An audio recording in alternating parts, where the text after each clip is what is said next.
안녕하세요. 사연을 즐겨 듣는 청취자 여러분을 위해 제가 따끈따끈한 이야기를 들고 왔습니다. 저는 서울에 살고 있는 30대 후반의 여자고요. 제가 들려드릴 이야기는 남편과 시댁 사이에 있었던 이야기입니다. 과거 이야기부터 쭉 시작할 텐데 남편의 살아온 이야기가 얼마나 기구했는지, 그리고 최근에 벌어진 아주 큰 이야기까지 해보려고 합니다. 마음을 곱게 쓰지 않은 사람의 최후가 얼마나 더러운지 제 이야기를 들어보신다면 격하게 공감이 갈 것이라 생각됩니다. 그럼 지금부터 이야기를 시작해 보도록 하겠습니다. 우리 남편은 유년 시절을 아주 불행하게 보냈습니다. 우리 남편이 어릴 적 친모가 병으로 세상을 떠나게 되면서 엄마의 손길이 필요했던 남편을 위해 시부는 새장가를 들게 되었습니다. 그때는 남자 혼자 애를 키운다는 게 상당히 불쌍하게 여겨지던 시절이라 주위 사람들이 발벗고 나서서 시부의 재혼 자리를 알아봐 주었다고 했어요. 그때 우리 시부는 일이 무척이나 바쁜 실력 있는 목수였는데, 실력이 진짜 좋아서 돈도 많이 벌었지만 각 지방에서 끊이지 않는 일거리를 쫓아다녀야 해서 바빴대요. 돈을 버는 만큼 시간에 쫓기게 되고 자연스럽게 우리 남편을 돌봐줄 사람이 필요했던 거죠. 시부의 재혼은 오로지 남편을 위한 결정이라고 해도 과언이 아니라고 했습니다.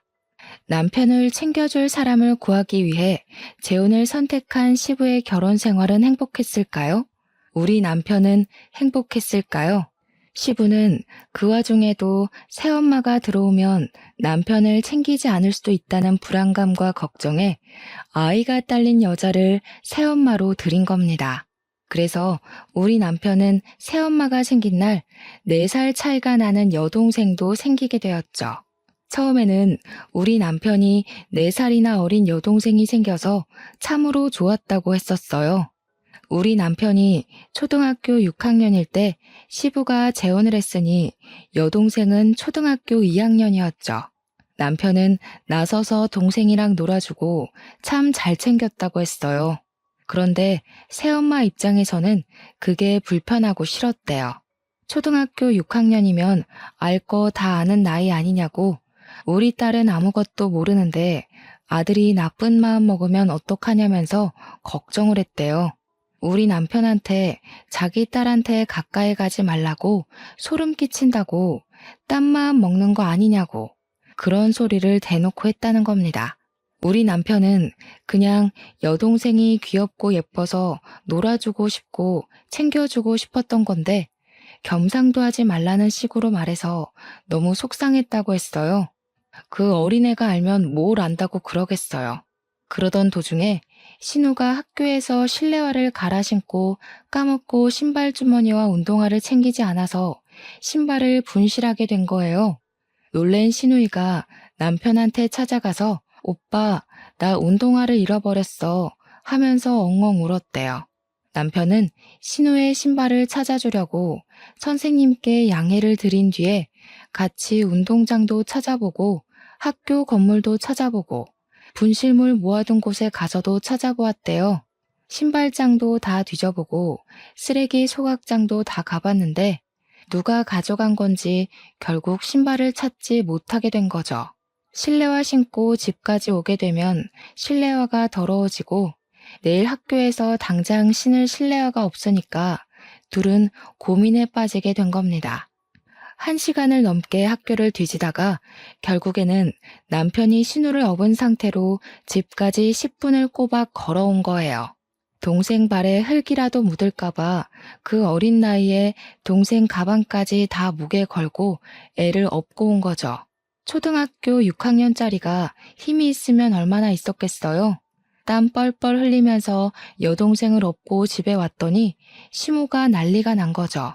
뭔데 내 딸을 업고 오냐부터 시작을 해서 남편이 땀을 뻘뻘 흘리고 있으니까 더럽다고 당장 씻으라고 혼을 내고, 신우가 시모의 말에 놀라서 아니라고, 오빠가 나 신발 잃어버려서 실내화 더러워질까봐 업어준 거야 하니까 또 트집을 잡더래요. 그냥 그거 신고 걸어오는 게 낫지 생각이 불순해서 업고 온 거 아니냐고 표독스럽게 남편을 추궁한 거죠. 우리 남편은 그때 자기도 모르게 깨달았대요. 뭘 해도 새엄마는 나한테 마음 열 생각이 없구나. 나랑 잘 지내볼 생각이 없구나 하고요. 주말에 시부가 지방에서 일을 끝내고 집으로 돌아오면 그때는 또 잘해주는 척 엄청나게 신경을 써줬다고 했어요. 그래서 남편은 주말이 차라리 빨리 왔으면 좋겠다. 시부가 오는 날만큼은 진짜 가족처럼 화기애애하니까 하니까 엄청 기다렸대요. 하지만 매번 올라올 수 있었던 것도 아니었대요. 시부가 주말에도 지방에 일을 하러 가게 되거나 출근을 하게 되면 지옥이었다고 했어요. 방문을 잠그고 거실에 나와볼 수조차 없었대요. 거실에 나가면 왜 나왔냐고 방에 들어가라고 윽박을 질러서요.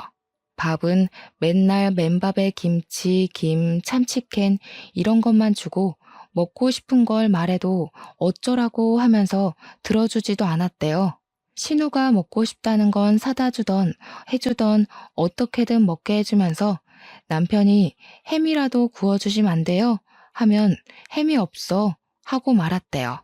솔직히 애 키우는 집에서 햄은 무조건 구비해두는 재료 중에 하나잖아요. 먹는 걸로 차별받으면 정말 서러운 거 아시죠? 하지만 남편은 새엄마니까 하면서 꾹꾹 참고 그러려니 했대요. 아무튼 우리 남편이 중학생이 되고 나서부터는 차별의 강도가 점점 심해지기 시작했대요. 집에 가봐야 온 것도 모르고 아예 신경도 안 쓰고 밥도 제대로 챙겨주지도 않았고요. 오죽하면 교복 빨래도 남편이 스스로 해야만 했다고 하니까 정말 심호가 나빠도 너무 나빴죠. 집에 있는 게 너무나도 싫었던 남편은 결국 시부한테 부탁을 해서 종합학원을 다니기 시작했대요. 학교 수업이 끝나고 학원에 가서 하루 종일을 시간을 보내고 집으로 돌아오는 게 마음이 편했던 거죠. 저녁밥으로 편의점에서 삼각김밥에 컵라면 하나씩 사 먹으면 시간을 버티고 버텼던 거예요. 한창 클 나이에 부실하게 먹어서 키가 크지 못할 법도 한데 시부가 체격이 좋아서 그런 건지 남편은 키도 쑥쑥 크기 시작했어요. 그러다 보니 또 부작용이 생기게 된 거죠. 바로 교복 바지가 너무 짧아진 겁니다. 교복이 무슨 칠부 바지처럼 짧아졌는데 사달라는 말을 못해서 그냥 입고 다니게 된 거죠. 그런데 우리 남편이 또 웃긴 게 친구들 사이에서 나름 인기도 좋고 잘 나가는 친구였나 봐요. 그 학교에 교복 바지를 칠부로 수선해서 입는 게 유행을 타기 시작한 거예요. 남편은 그냥 교복 사달라는 말을 못해서 입게 된 건데 친구들은 돈을 주고 수선을 하면서 칠부로 입고 다닌 거죠. 아무튼 학교에 칠부 바지 열풍이 부니까 학교 선생님들도 선도부도 집중 단속을 하게 된 겁니다. 당연히 우리 남편도 교복 바지를 줄인 거 아니냐고 오해를 받아서 걸리게 되었고 우리 남편은 새 바지를 구할 수 없는 입장이니까 그냥 무시하고 입고 다녔대요. 학교 선생님한테 교복 살 돈이 없어서라고 말하긴 너무 쪽팔리잖아요. 사춘기 시절 아이들에게 예민한 문제니까요. 거기다가 아버지께서 목수일을 하시면서 돈을 꽤 쏠쏠하게 벌고 있다는 걸 선생님도 알고 있었어요. 그때는 선생님들이 가정환경 조사를 다 하니까 알고 있던 시절이란 말이죠. 그런데 돈이 없어서 교복 바지를 못 사 입어요 라고 한다는 건 선생님을 기만하는 문제가 될 수도 있는 거였어요. 남편이 무시를 하고 학교를 다니니까 학교에서 새엄마에게로 연락이 가게 된 거예요. 애가 행색이 영 불량해지고 요즘 어울리는 친구들도 좀 별로라고 하면서 새엄마를 학교로 호출한 거죠. 남편의 담임 선생님이요. 그제야 시무가 남편의 바지가 그 모양인 걸 알게 된 거였어요. 그 전까지 남편이 학교 가는 걸 마중 나간 적도 없고 빨래도 안 해줬으니까요. 시모는 쪽팔리게 이런 걸로 학교로 오게 만든다면서 교복 바지를 새로 사줬다고 했어요. 물론 학교에 오고 가고 하게 만든 벌이라며 남편의 따귀를 엄청 세게 한 대 쳤다고 하더라고요. 그때 우리 남편은 새 교복 바지를 꽉 쥐고 결심을 했대요. 하루빨리 이 집을 탈출해야겠다고요. 대학을 가서 아르바이트를 하던 아니면 빨리 취직을 하던 꼭 이 집을 탈출해서 혼자 마음 편하게 살겠다고. 고등학교에 들어가서는 시모의 경계가 더 심해졌다고 했어요. 신우가 2차 성장이 찾아오면서 사춘기를 맞이하게 됐고 남편이 혹여라도 무슨 짓을 할까봐 시모가 곤두서 있었던 거죠. 그래서 남편은 더욱 집에 있기 싫어서 학원을 더 늘렸고 자연스럽게 악착같이 공부를 하게 되었고 예상보다 훨씬 좋은 학교에 입학을 하게 되었습니다. 우리 남편이 대학에 입학을 하고 시부가 무척이나 자랑스러워했다고 해요. 그런데 그때쯤 신우가 중학교 3학년이었는데 사고를 치고 다니기 시작한 거예요. 불량한 학생들이랑 어울려 다니면서 담배도 피우고 동급생 애들한테 돈을 갈취해서 노래방을 다니기도 하고 술을 마시고 그런 거죠. 신우이가 사고를 칠 때마다 시모는 학교에 불려가서 죄송합니다, 죄송합니다 하고 와야 했다고 했습니다. 그런데도 불구하고 신우는 반성이 없었고 시모한테 대들며 싸움이 점점 늘어나게 된 거죠. 그러면 시모는 자연스럽게 남편의 탓을 하면서 네가 교복 줄이고 불량한 애들이랑 어울려 다니더니 네 동생이 너 따라한다. 남편한테 화를 냈대요. 우리 남편은 몇 년 동안 여동생이랑 밥 한 번 같이 먹은 적이 없는데 자기 탓을 하는 시모한테 너무 어이가 없어서 대꾸도 못했다고 하더라고요. 시모는 거기에서 멈추지 않고 우리 남편한테 신우 과외를 좀 시켜주라며 부탁을 했대요. 말이 부탁이지 거의 협박이나 다름없는 말투로 용돈 10만 원 줄 테니까 국영수 좀 가르치라고 대학은 보내야 하지 않겠냐고 했다는 겁니다. 어차피 같은 집에 살면서 틈틈이 시간 날 때마다 몇 시간씩 애 봐주는 건데 용돈 받는 셈 치고 애 공부 좀 시키라고 했대요. 남편은 그 말도 어이가 없는 거죠. 10만 원에 몇 과목을 봐주라고 하니까 우리 남편이 좋은 학교에 다녔기 때문에 다른 애들 과외하면 한 과목 가르치는데도 한 달에 40만 원은 받았단 말이죠. 그런데 고작 10만 원에 틈날 때마다 전 과목을 가르치라고 하는 게 도둑놈 심보지 뭐겠어요. 남편은 애초에 싹을 잘라놔야 한다는 생각이 들어서 딱 잘라서 거절을 했대요. 신우, 딱 봐도 공부할 머리는 아닌 것 같다고 맨날 저렇게 담배 피우고 술 먹고 나가서 노느라 바쁜데 무슨 공부냐고 포기하시라고 했대요. 그러니까 시모가 어쩜 오빠가 돼서 그런 말을 할 수 있냐고 따졌다는데 애초에 가족 취급 안 한 건 시모였잖아요.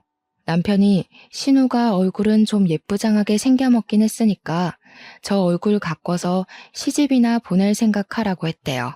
시모가 노발대발 난리가 난 걸 뒤로하고 잔소리 듣기 싫다고 바로 휴학계 내고 군대에 가버렸답니다. 글쎄. 일찍 군대에 가는 사람들은 대학 입학하자마자 휴학계 내고 군대로 바로 간다면서 남편도 그렇게 했대요. 아무튼 군대에 있는 동안에 받는 작고 소중한 월급들 깡그리 한 푼도 안 쓰고 모아서 군대에 전역하자마자 학교 근처에 고시원 같은 원룸을 얻었대요. 처음 가져보는 아무도 없는 자신만의 공간이라 너무나도 소중하고 좋았다고 하더라고요. 시부가 그래도 대학 등록금은 다 내주고 용돈도 보내줘서 과외에서 버는 돈까지 합쳐서 생활비로 썼다고 하더라고요. 우리 남편 생활력 참 강하죠? 그래서인지 집안일도 참 잘해요. 아무튼 대학도 잘 졸업하고 햇볕도 거의 안 드는 원룸에서 악바리처럼 취업 준비를 해서 대기업에 떡하니 취직도 하게 된 거죠. 남편은 대기업 취업이 확정된 그날 햇볕이 안 드는 그 집이 남양집처럼 따뜻하게 느껴졌다고 했어요. 대기업 취업한 뒤 눈칫밥 먹으면서 열심히 일하다가 누굴 만났게요? 바로 저를 만났습니다. 저랑 같은 회사 사내 커플이었거든요. 저는 남편의 그런 일생을 모르고 만났고 저에게는 벌어진 적 없는 일이었기에 처음 모든 이야기를 들었을 땐 정말 충격이 컸어요. 화목하게만 자란 우리 가정과 다른 환경에서 자랐다고 물꼬를 트고 그동안 살았던 이야기를 듣는데 눈물이 다 나더라고요. 남편이 상당히 진중하고 조용한 성격이었기 때문에 그런 아픔이 있을 거라고는 상상조차 못했었거든요. 게다가 꽤 진지한 이야기가 오고 가면서 저희 집에 방문을 하고 자주 와서 밥도 같이 먹고 할 때 우리 부모님한테 정말 잘했었거든요. 당연히 집에서도 저러겠구나. 사람이 참 바르게 자랐구나. 친딸인 저조차도 못하겠다 싶을 정도로 세세하게 우리 부모님을 챙겼거든요. 때가 되면 영양제 일일이 챙겨서 보내드리고 우리 엄마 스킨로션 떨어질 때가 되면 새로운 제품을 사다 바치고 했거든요. 당연히 본인 부모님께도 그러겠구나 했는데 전혀 교류 없이 지내던 상태였던 거죠. 우리 둘이 행복한 연애를 하고 있는 와중에도 남편은 본인 집을 생각하면서 속이 썩어 들어가고 있었다는 걸 몰랐어요. 새엄마가 그러니까 저한테는 시모인 그 여자가 남편에게 말도 안 되는 요구를 하고 있었거든요. 우리 남편한테 대기업 다니는 남자 중에 멀끔하고 돈 많은 인간 어디 없냐면서 신우 결혼을 좀 시키자고 했대요. 친구 중에 의사는 없냐, 변호사는 없냐. 좋은 대학 나와서 그런 친구 안 사귀고 뭐 했냐. 대기업 다니면 그런 인맥들 다 생긴다고 하던데 너는 어디서 뭐라고 있길래 그런 친구 하나 없냐? 너는 하나뿐인 여동생 시집 잘 가는 게 그리 곶감냐? 왜 좋은 사람 찾아오지를 않냐 하면서요. 결혼정보회사에 신우를 등록하러 갔는데 신우가 뭐 대학을 나온 것도 아니고 회사를 다니는 것도 아니고 그러니까 결혼정보 업체에서도 거절을 한 거죠. 그게 분해서 남편한테 대기업에 어디 격리 자리라도 하나 달라면서 돈 계산은 잘하니까 그런 데에 꽂아주라고 요구를 했대요. 무슨 구멍가게도 그런 식으로 취업은 안 시킬 텐데 대기업이 가당키나 하는 소리겠어요? 남편이 하루 이틀은 걸러들었는데 얼굴을 마주칠 때마다 그런 소리 하면서 자리 내놔라 하니까 스트레스를 받은 거죠. 우리 남편 얼굴이 점점 썩어 들어가는데 집안 사정이라고만 하니까 저도 궁금해도 더 이상은 물어보지도 못하겠고 그런 와중에 우리 집에서는 결혼은 언제쯤 할 생각이냐고 남편한테 계속 물어봤거든요. 나이가 30 초반이 넘어갔는데 우리 집에서도 슬슬 결혼했으면 좋겠다 하면서 남편 옆구리를 찌르니까 남편은 그게 고민이 된 거였어요. 시모가 저한테 무슨 소리를 할지도 모르고 어떤 요구를 할지도 모르는 상태니까 걱정이 돼서 저를 집에 소개해 주는 게 겁이 났던 거죠. 혹시라도 제가 지레 겁먹고 결혼 못하겠다고 도망이라도 가면 큰일이니까요. 모든 이야기를 듣고 나서 저의 결심은 바뀌지 않았어요.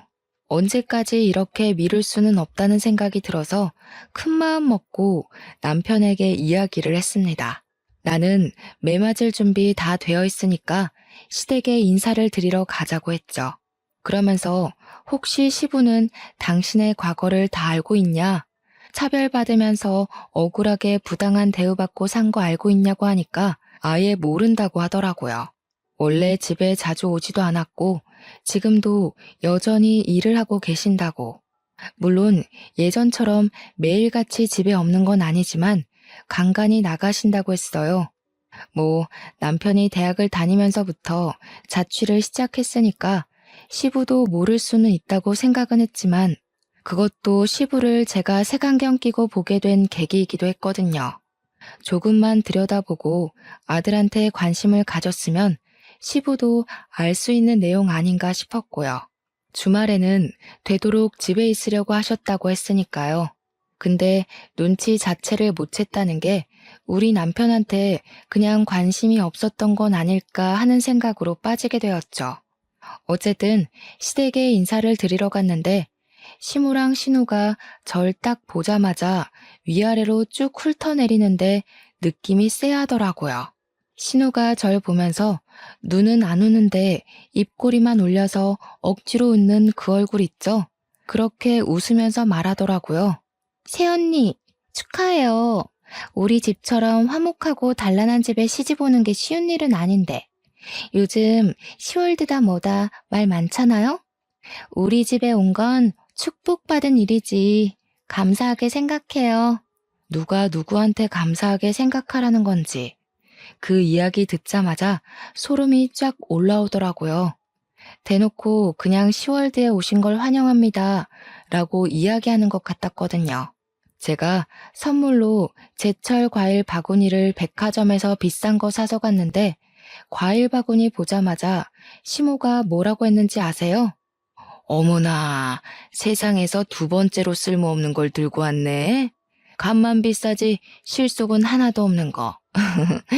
예, 첫 번째는 뭔지 아니? 바로 꽃바구니란다. 꽃이랑 과일은 하등 쓸모없으니 앞으로는 들고 오지 말아라. 고기면 몰라도 과일이 뭐니? 근데 진짜 저도 이런 사연을 많이 들어도 보고 찾아도 봤는데 보고 들으면서 매번 다짐한 게 있거든요.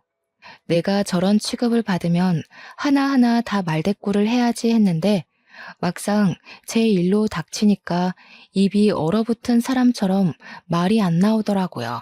머릿속이 새하얗게 변하는데 어버하고 있으니까 우리 남편이 딱 그러더라고요.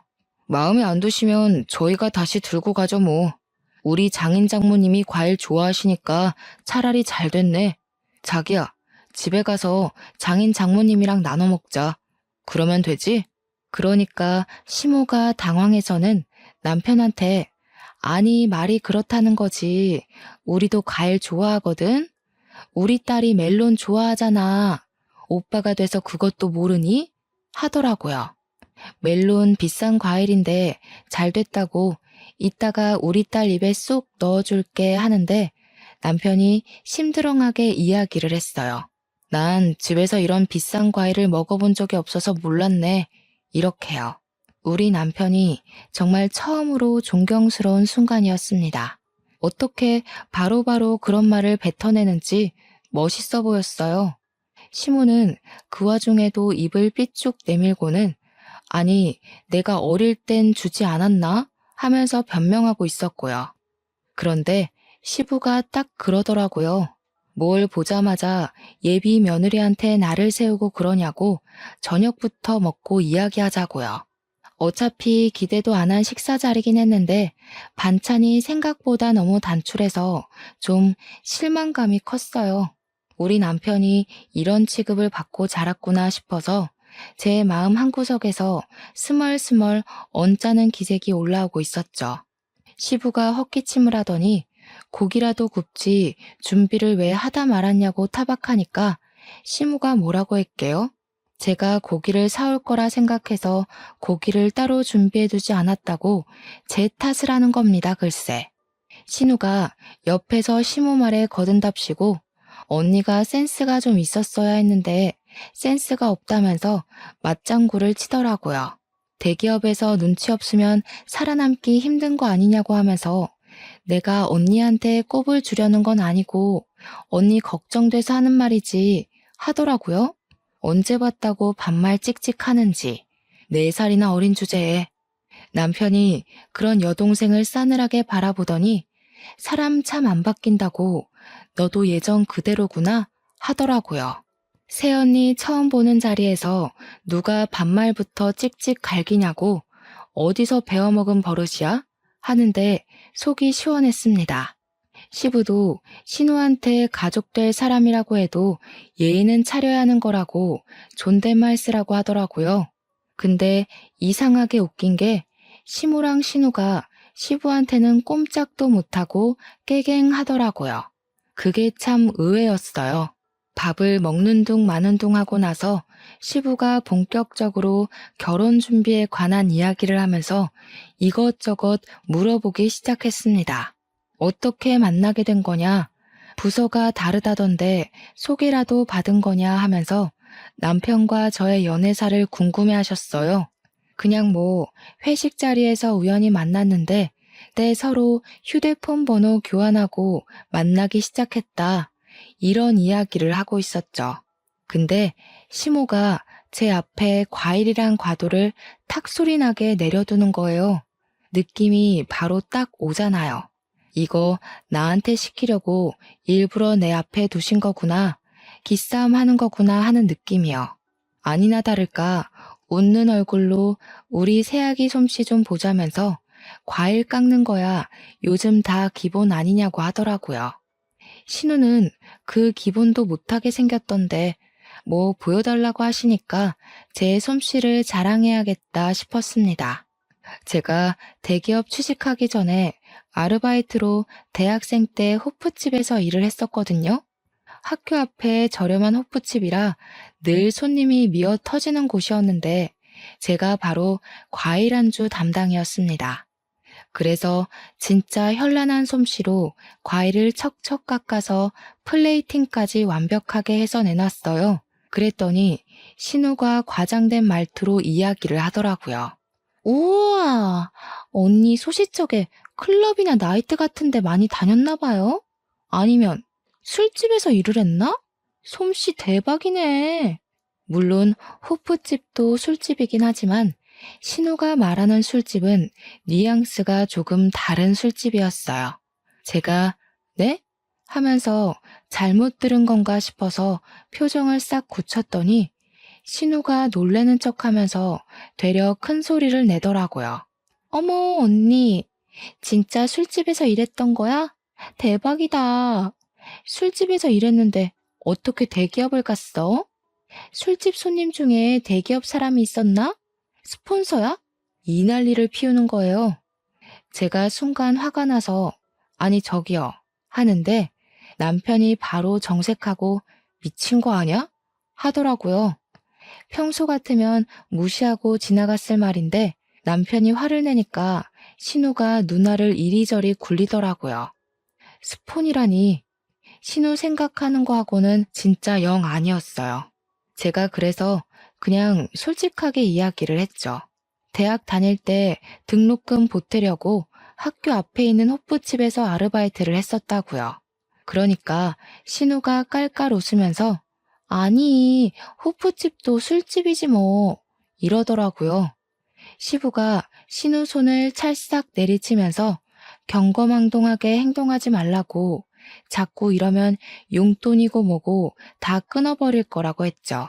너도 새언니처럼 아르바이트라도 해서 한 푼이라도 벌어서 쓸 생각을 해야지 맨날 클럽 나이트 다니는 게 누군데 그런 소리를 누구 앞에서 하냐고 했어요.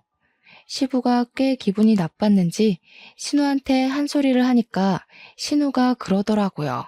보면 아빠는 이런 식으로 오빠랑 나랑 차별을 하더라. 오빠만 좋아해 맨날.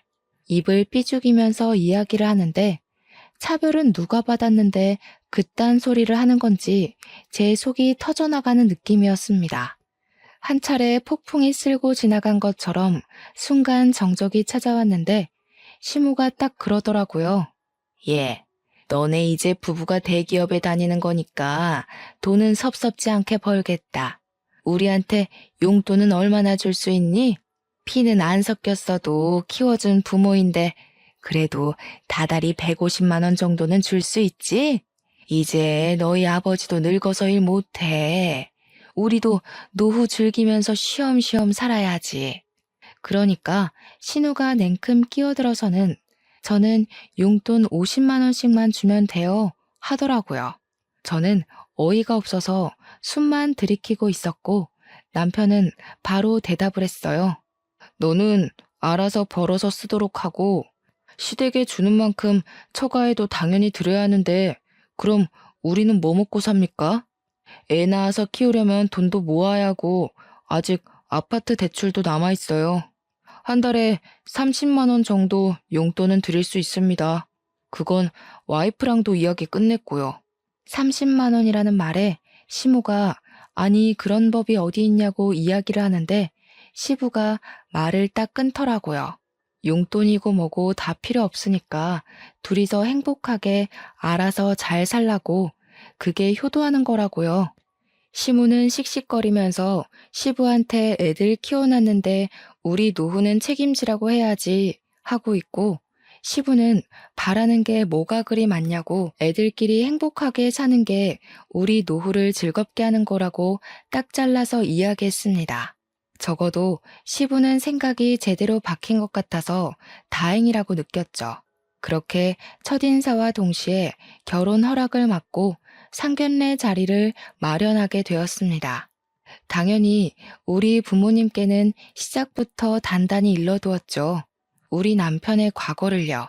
차별도 심하게 받았지만 시무랑 신우가 무척이나 상식적이지 않은 사람이라고 한 귀로 듣고 한 귀로 흘려달라고 부탁을 드렸습니다. 어차피 결혼하게 된다 하더라도 자주 마주칠 사람은 아니니까 걱정하지 말아달라고요. 솔직히 우리 부모님께서 걱정을 하지 않았다고 하면 그것도 거짓말이긴 하죠. 하지만 워낙 우리 남편을 예뻐해 주시기도 했고 차별이라는 말이 나오자마자 아버지께서 무척이나 분노를 하셨거든요. 이렇게 착하고 예쁜 아들을 누가 차별을 하면서 키웠냐고 이제 우리 사위니까 아들이나 마찬가지라고요. 당연히 상견례 자리에서 시무랑 신우가 말도 안 되는 말과 행동을 했습니다. 예상했던 일이고 미리 일러두었던 터라 크게 당황하지는 않았지만 어이는 없더라고요. 상견례를 한정식 집에서 했는데 식당에 자리를 안내받아서 들어가자마자 핀잔 주기 바쁘더라고요. 대기업의 센스가 이 정도밖에 안 되냐면서 무슨 호텔 레스토랑에 룸 잡고 밥 먹는 줄 알았는데 이런 집이면 친구들한테 자랑도 못하겠다고요.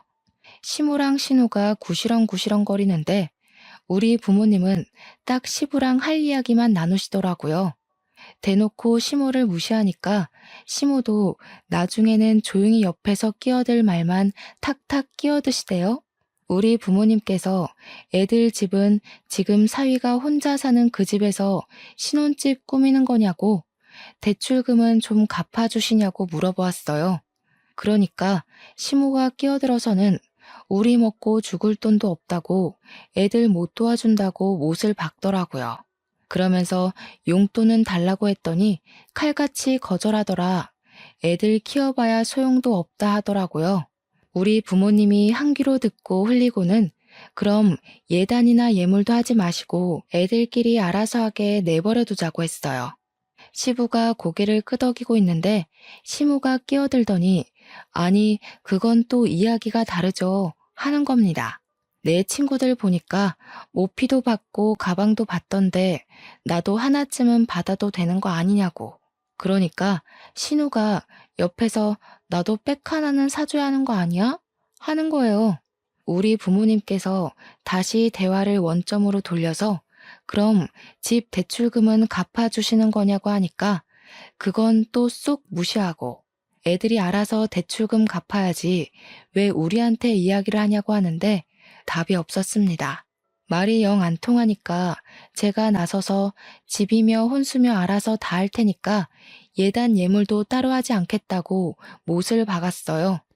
반지도 그냥 서로 마음에 드는 걸로 알아서 골라서 사겠다고 아무것도 하지 마시라고 선을 그었죠. 그러니까 시무가 아니 우리도 받을 건 받아야 하지 않겠냐고 시부 옆구리를 쿡쿡 찌르는 겁니다. 아들 대기업 보내는 게 얼마나 힘든 일인지 아냐면서 대기업 보낸 값은 받아야지 하는데 우리 부모님이 어이없어서 말씀하셨어요. 우리도 우리 딸 대기업 보내느라 힘들었다고. 근데 솔직히 애들이 알아서 잘해서 간 거 아니냐고요. 언성이 조금 높아지니까 그제야 시부가 인상 팍 쓰더니 시모한테 가만히 좀 있으라고 정신 사납다고 한마디 하시더라고요. 결국에는 우리 뜻대로 알아서 하는 걸로 정했고 남편이 시댁 근처에도 가지 말자고 하더라고요. 다행히 남편이 살던 아파트가 친정이랑 가까운 위치여서 그러자고 했어요. 결혼하고 나서는 꽤 살만했습니다. 남편도 자신만의 가정을 꾸려서인지 안정을 찾아가는 것 같았고요. 우리 부모님이랑 자주 만나서 밥을 먹는데 이제야 정말 가족이 생긴 기분이라며 부모님께 감사하다고 인사도 하고요. 시댁이랑은 최소한의 도리만 지키면서 거리를 두고 살았습니다. 그렇게 몇 년의 시간이 흐르고 갑자기 시댁에서 소란스러운 일이 벌어졌어요. 다름 아닌 신우가 혼전 임신을 해서 결혼을 갑작스럽게 준비하게 되었다는 것이었습니다. 저는 놀래서 신우가 만나던 남자친구가 있었어요? 하고 물어보니까 신우가 너무 당당하게 아니, 클럽에서 내가 진짜 대단한 인간 하나를 물었잖아 하는 거예요. 저는 이게 뭔 소린가 싶어서 네? 하고 물어보니까 클럽에서 만난 남잔데 건물주라고 자기를 소개했다는 거예요. 건물주 만나기가 쉽냐면서 바로 꼬셔서 임신부터 했지 하는 거예요. 아니, 연애를 한 게 아니라 임신부터 했다고요? 듣고도 믿어지지가 않아서 되물었더니 건물주라는데 당연히 바로 임신부터 해야 하는 거 아니냐요. 그 남자가 차고 다니는 시계가 차 한 대 값이라며 들고 다니는 가방은 얼만 줄 아냐고 흠이 있다면 어릴 적에 차 사고를 크게 당해서 차를 못 타고 다녀서 차가 없는 거 딱 하나라고 하는데 뭔가 의심스럽더라고요. 그래서 제가 사기꾼 아니냐고 하니까 시모가 저한테 질투하냐고 그딴 소리 하지 말라고 이야기하대요. 신우는 임신 10주 됐다면서 빨리 결혼식 올려야 된다고 배 나오면 드레스 핏이 안 산다고 난리를 쳤어요. 진짜 너무나도 기가 막혀서 말이 안 나오더라고요. 당연히 반전도 존재했습니다. 신우가 결혼을 준비하는데 뭔가 이상하더래요. 신혼여행지도 고르고 웨딩숍도 고르는데 자꾸 너무 비싸지 않냐고 핀잔을 주더래요. 시부모 될 사람도 미리 만났는데 예비 신랑이랑 달리 너무 후줄근하더라는 겁니다. 예비 시매부가 그냥 원래 검소하신 분들이라고 절에서 한 푼 두 푼 모아서 건물도 사고 한 거라고 했다는데 좀 미심쩍었대요. 아무튼 시모는 건물주랑 결혼한다고 온 동네방네 난리 법석을 떨었고 신우도 건물주라는데 후줄근한 게 뭐가 문제야 싶어서 결혼 준비를 한 거죠. 태교도 열심히 하고 술도 담배도 다 끊고 현모양처인 척하면서 상견례 준비를 한 겁니다. 당연히 우리 부부도 와서 대기업 다닌다고 자랑해줘야 된다길래 머릿수 채우러 따라 나갔죠. 그런데 저랑 남편이랑 예비 사돈을 보는데 인상에서 풍기는 그 특유의 제비 느낌이 영 별로였습니다. 예비 시매부가 진짜 제비족처럼 생겨서 느글느글하고 예비 사돈댁은 그런 자리가 불편한 건지 어색한 건지 안절부절 못하더라고요. 이미 임신 15주가 된 신우는 배가 슬슬 나오기 시작했고 더 나오기 전에 드레스를 입어야 한다며 빠르게 예식 날짜를 잡자고 이야기를 하고 있었어요. 그런데 우리 시모가 또 욕심이 그득한 사람이잖아요. 대놓고 예비 사돈댁에 물어보기 시작한 거죠. 애들 집은 어디로 해주실 건지, 가지고 있는 건물 월세는 얼마나 들어오냐, 어디 동네에 있냐, 이런 거요. 그러니까 예비 사돈댁이 그러는 겁니다. 집은 애들이 알아서 하기로 한 거 아니었나요? 건물 월세는 무슨 월세요? 사는 동네는 금천구인데요. 시모가 고개를 갸우뚱하면서 아니 건물주라면서요 하니까 건물주? 무슨 건물주? 우리 집 전세예요 한 거예요. 그러면서 예비 사돈도 궁금했다면서 우리 시부가 집 짓는 사람이라고 하던데 어디 건설업 사장이냐고 묻더라고요. 순간 정적이 확 생기는데 저랑 남편은 이게 뭐지? 하면서 머리를 굴리고 있었어요. 다들 질문만 가득한 대화를 하다가 실체를 알게 된 거죠. 신우랑 예비 시매부가 둘 다 집안에 대해서 거짓말을 친 것이었습니다. 알고 보니 예비 시매부는 개뿔 가진 거 하나도 없으면서 여자 하나 잘 잡아서 결혼하려던 제비족이었고 입고 다닌 것, 들고 다닌 것 모두 짝퉁이었던 것이었어요. 신우는 행색만 보고 건물주라고 하니까 우리 아빠도 건설 쪽 일한다고 집 짓는 사람이야, 사장이야 하면서 거짓말을 친 거죠. 시부가 물론 목수였기에 완전 틀린 말은 아니지만 뉘앙스가 완전히 다르잖아요. 그 사실을 상견례 자리에서 모조리 다 알게 된 거죠. 예비 심해부는 뭐야, 건설업 운영한다며, 사장이라며 이러고 있고, 시무는 야 뭐야, 너 시계랑 가방이랑 다 짝퉁이야? 건물주라며 하고 있고, 시부랑 시모는 머리 싸매고 이게 무슨 일이야 하고 예비 사돈댁도 어안이 벙벙해서 아무 소리 못하고 있고, 저랑 남편만 밥 먹으면서 강 건너 불구경하고 있었죠. 당연히 어떻게 됐겠어요? 결혼이고 나발이고 없었던 일로 하자면서 서로 사기꾼 집안이라고 욕하고 난리가 났어요. 신우만 사색이 돼서는 지금 임신 중인데 그럼 아기는 어떻게 하냐고 이렇게 무책임하게 굴면 어쩌냐고 소리 지르고, 예비 심해부는 신우한테 몸부터 들이댈 때 알아봤다면서 자기가 완전 꽃뱀한테 당한 거라고 애 지우던지 하고 나가버리고, 이미 16주가 다 되어간 애를 어디서 지우겠어요? 말이 안 되는 소리지. 신우는 울고불고 난리가 났고, 시모는 신우 등짝을 퍽퍽 때리면서 건물주라며 팔자 폈다며 그러더니 이 사실이 믿기지 않는지 시모가 신우한테 멍청한 년이라고 지 팔자 지가 꼬았다고 난리를 치더라고요. 개판이 된 상견례 자리를 뒤로하고 저랑 남편은 집으로 돌아오면서 진짜 말 한마디를 하지 않았어요. 진짜 제대로 영화 한 편 봤다 하고 있는데 일주일 뒤에 얼굴이 죄다 썩어 문드러진 신우가 시무랑 우리 집을 찾아왔더라고요. 남편이 무슨 일로 오셨냐고 하니까 시무가 할 이야기가 있다고 다짜고짜 집으로 들어오더라고요. 그러더니 하는 말이 아주 가관이었습니다. 애를 지울 방법을 찾아봤는데 방법이 없다지 뭐냐. 출산을 해야 하는데 미혼모가 이 더러운 세상에서 어떻게 애 키우면서 혼자 살아? 그러니까 얘가 애 낳으면 너네 부부 호적에 올려두고 친자식처럼 좀 키워다오. 가족이라면 그 정도는 다 받아주고 할 수 있지 않니? 저는 어이가 없었죠.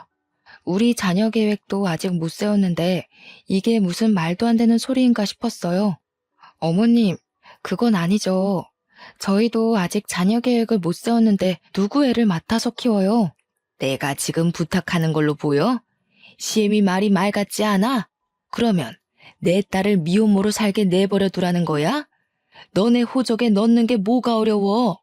그 말을 조용히 듣고 있던 남편이 코웃음을 팍 치면서 신우를 노려보더라고요. 아무 말도 못하고 있던 신우가 남편을 보더니 흠칫 놀라더라고요. 너 내가 차별받고 자란 과거를 다 알면서도 나한테 네 자식을 맡기고 싶냐? 내가 네 자식한테 무슨 짓을 어떻게 할 줄 알고 나한테 애 보내겠다는 소리를 아무렇지도 않게 해? 그러니까 신우가 놀래서 오빠 하면서 벌벌 떨더라고요. 시무도 얼굴이 시퍼렇게 질려서 아무 소리 못하고요. 내가 당한 만큼 갚아주겠다고 해도 나한테 아이 보낼 자신 있어? 무섭다, 무서워. 어떻게 오빠가 돼서 아직도 그런 걸 마음에 두고 이런 식으로 동생을 괴롭혀? 차별을 한 사람은 모르지. 당한 사람만 아는 거지. 나 같으면 내가 무서워서라도 이런 부탁을 못할 것 같은데. 내가 얼마나 우습게 보였으면 이런 부탁을 해? 됐고, 죽이 되던 밥이 되던 혼자 애 키우면서 살아. 네가 저지른 짓 네가 책임지고. 그러더니 내 집에서 당장 나가라며 신우랑 시무를 쫓아냈어요. 얼마나 제 속이 시원하던지 박수를 쳐줬답니다. 그 뒤로 신우랑 시무는 저희 집에 나타나지 않았고 시부를 통해서 이야기를 듣게 되었습니다. 시모가 앞장서서 심해부 될 뻔한 그 사기꾼한테 양육비 청구 소송을 진행 중이고, 신우는 결국 출산을 해서 미혼모로 아이를 키우고 있다고요. 가끔 우리한테 애를 봐달라고 시부를 꼬셔내고 있다고 하는데 제가 그랬죠. 우리 남편이 당한 일을 다 알고 있는데 저한테 애를 맡기겠다고요? 라고요. 그 덕에 시부도 남편이 과거에 당한 차별에 대해 모조리 다 알게 되었고, 시부가 노발대발 난리가 나게 된 거죠. 그렇게 아들을 괴롭혀 놓고 어떻게 애를 아들 호적에 입적시켜서 키워달라는 철면피 같은 소리를 할 수 있냐고. 그 와중에도 시모는 우리 남편이 너무하다고 했다네요. 시부는 짐 싸서 나가고 싶은 거 아니면 우리 남편한테 더 이상 연락하지 말라고 했대요. 신우가 저한테 연락 와서는 하루 정도 봐줄 수도 있지, 그걸 다 시부한테 일렀냐고 하면서 자기한테 너무 가혹하다고 하소연을 하대요. 저는 웃으면서 자업자득 아니에요? 했죠. 그러니까 신우가 이러면서 전화 끊더라고요.